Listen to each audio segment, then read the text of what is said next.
Hello everyone and welcome to this channel.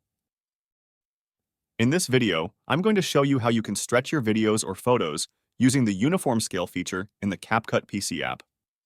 First, open the CapCut PC app and select the video or photo you want to edit.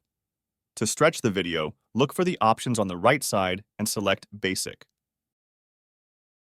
Here you'll find the uniform scale option. To stretch your video or photo, simply turn off the uniform scale option.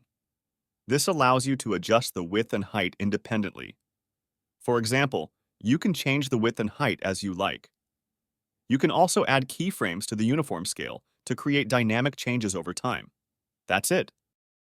Thanks for watching. Putting this video together took some time, so if you'd like to support me, you can do so for free by subscribing, liking the video, and sharing it with others. Your support means a lot.